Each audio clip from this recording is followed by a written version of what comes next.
yes, my question is like how we can clean with my like addiction, like state of like when I experience, I feel like I'm addicted to something, like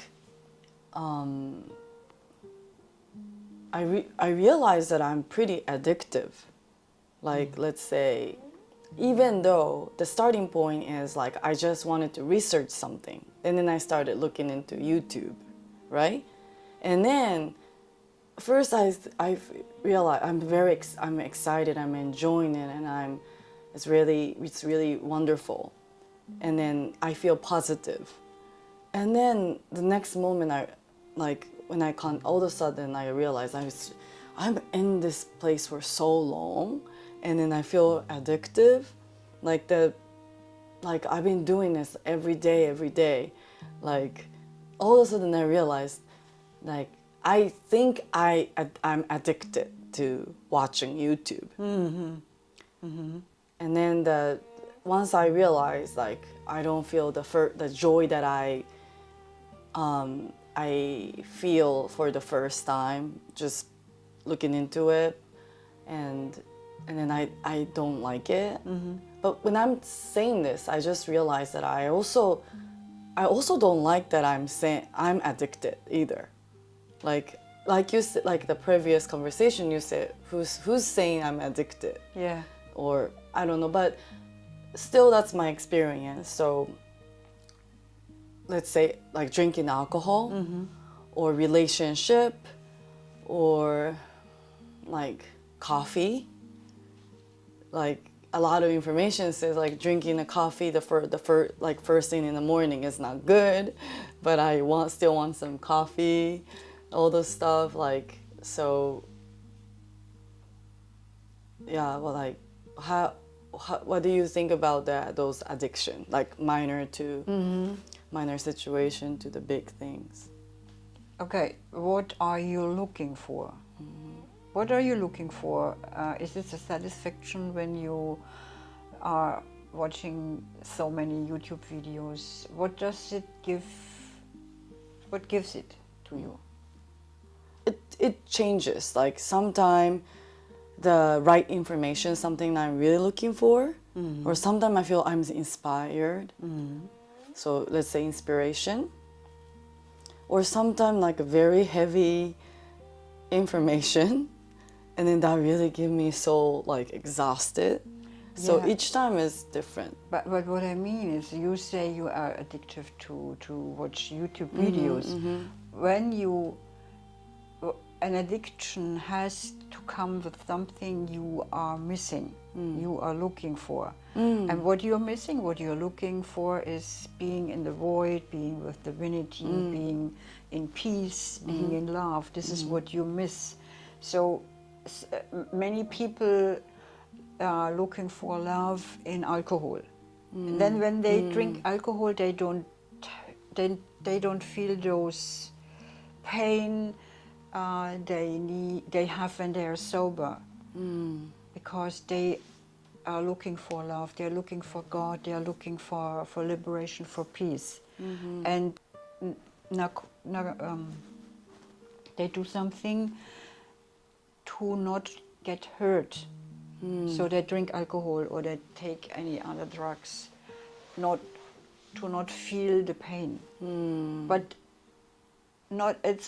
that's not the addiction. The addiction is that they can't find love. That's the real problem. It's not the alcohol or going to or binge watching. Yeah, that's not the problem. The problem is that they have pain while they're because of lack of love, so to say. If they would find love, if they would come to know who they really are, they don't need alcohol anymore, because then they are nourished, beautifully nourished. And as long as they are not nourished with their own love, no one can give them love. They have to be nourished with their own love. Then they are looking outside, and they cover pain with alcohol or with drugs. Yeah. So the addiction is not alcohol. Addiction is the looking for love. Yeah. Is sometimes I experience that I don't get used to this situation, which is, for example, like the financial situation. Like when I was young, like really little. You are young. Like when I was really child, very little, like I've experienced seeing my parents having a hard time to have a very stable life. So that still I remember, and then that was a big impact on me. But my life, I enjoy my life at the time. So it's not about I'm traumatized from that. That's a different topic. But what I'm saying is like I've seen that situation, and then now I'm here. It's different. But I sometimes realize that I'm still in the rhythm of that time. You carried it with you. So even though I was very little at the time, but I think I remember everybody's tension, or how, like a very minor thing, but like how do they make decision what to buy? When we go to the supermarket, what's the first place to go? It's to make our financial situations better. So that time we have a lot of our way to live, you know, like let's go to the special the corner who had like 10% off lag, and then you know, and then I don't say that's bad. I enjoy it, and then still doing that. That's my example. Like even now, when I go to the supermarket, first like when I want to go is like that special rack that, you know, like discount rack.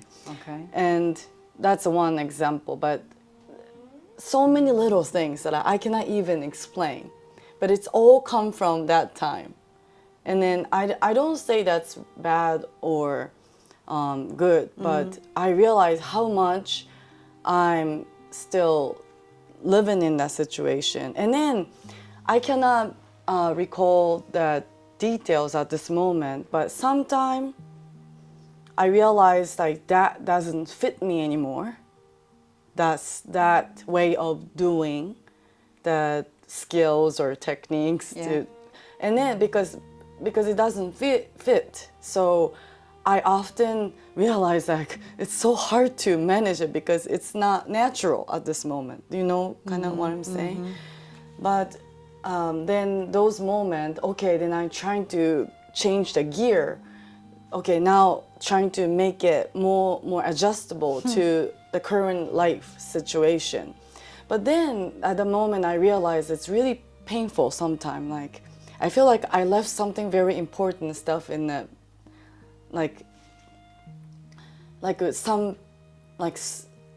something very emotional. Something you may miss. I feel bad to my parents to do so. Like, of course, my parents, they're wonderful. They always wish my happiness, but it's just simply my memories that, like, I feel sad that if I choose to buy this, like, I almost feel like I abandoned them, or that's not our style. Like, you know, I still want to dip in that time.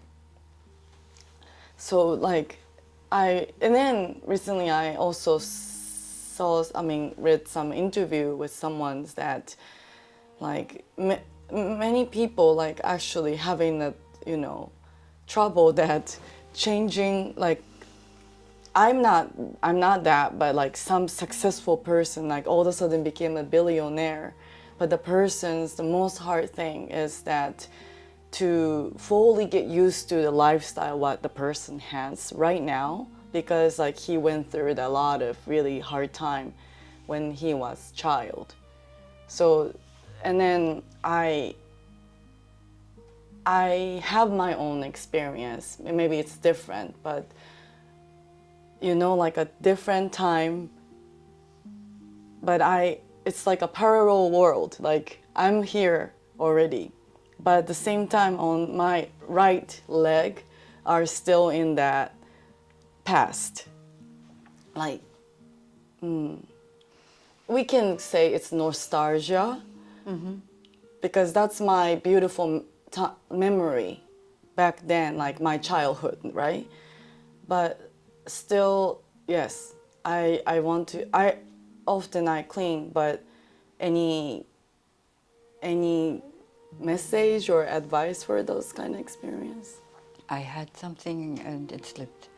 But when you are grown now, you live your own life,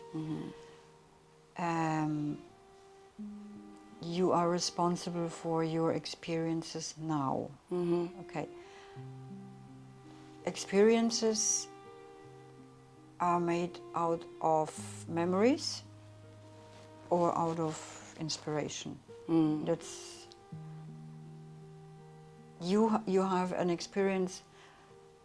So I try to get to the point. You have an experience that is bothering you, and maybe it makes you sad, or what is the emotion beyond? What is it? Sadness. That's important. Sadness. Sadness. So the sadness is showing up in several moments when you go to the supermarket, for example, right? Can show on other occasions, and it is in your system, in your unihipili. It is located there. And you don't know why. You may know that it could be from your childhood, but you don't know if the cause is your childhood or something when you were little. It can be sadness, a memory from your grandfather, your grandmother, or something, some other ancestors. And when you heal yourself when you set yourself free from this emotion, then you set free everyone, and even your parents, because they are connected. You are all connected, and then I think it is not to look at the reason or the cause, because we don't know. We will never know. The best is to, when it comes up, to detect it, to say, oh, I feel this emotion of sadness, or to talk to your unihipili, there's this sadness again. Oh, cool. Look, we have this sadness again, but we can let it go. And maybe there's another emotion coming up, and you do the same. There's no other way. Because you cannot analyze it or find the cause. You will never know what has happened, that you feel this. But the memory helps you. You think in a supermarket, maybe the situation your parents were in, this makes you sad, and maybe you think you missed something, or you missed your parents. This makes you sad. That's the activator. Yeah. It's not the cause. The activator. Thank you. I think, yeah, that's it. That's really wonderful. That something I wanted to, let go. Yeah. And then be free. Yeah. And then I like that idea that my freedom is really connected, like enhancing all the freedom for my families and ancestors. That's all, like, that's my wish for more than anything. Yeah, that's Ho'oponopono. This is why we have been given this gift. So we are so lucky. And it is incredible what we can do. And we can set free. 想更深入学习Ho'oponopono的人，请参阅摘要栏。我的平静